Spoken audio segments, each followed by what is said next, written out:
Okay, ito yung natagpuan natin ngayon dito. Peter Millar, kaso lang long sleeve eh. Mas gusto ko sana yung golf na polo shirt. So, baka iwan natin to. Isang first ascent na 38 by 32. So, hindi ko lang kukunin ko to at $8.40 plus tax. Tapos isang Ralph Lauren na 31 by 30. So, black siya, ayos lang. Flint and Tinder, tatlo to. Baka pwede to ilat. Hindi nag-isipan ko pa. Tapos Patagonia na anong size na ito? Size medium daw. Patagonia na kaso lang $15. So magkano na siya? Kasi sa Patagonia, women's to. Flannel. Pero mataas din yung presyo, $8 na.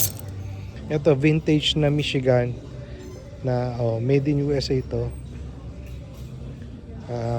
Crable sweats Crable sportswear. So baka ko din natin to. Ito ko lang sa inyo. Carhartt na long sleeve. Iba lang yung kulay niya, parang mustard, hindi ko maintindihan. Tapos penguin. Ngayon lang ulit tayo nakakita ng penguin dito. Dalawa sila. Ito reversible long sleeve. Pero ito lang baka ito lang yung kunin natin. Nag-isipan ko pa. Tapos Carhartt na jorts, size 38 ata ito, size 36, size 36, pero hindi siya patch eh, ito lang siya pero pwede na rin.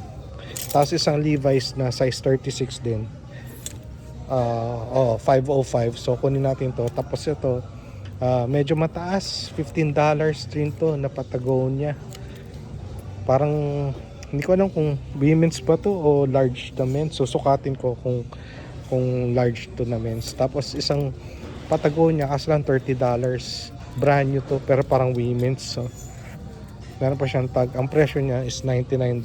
So pinag-isipan natin, mataas $30. Kung mga 20 sana to pwede natin sugalan, kaso lang 30. So baka ito lang sugalan natin, ito ayan. Pinag-isipan pa natin. Yan lang.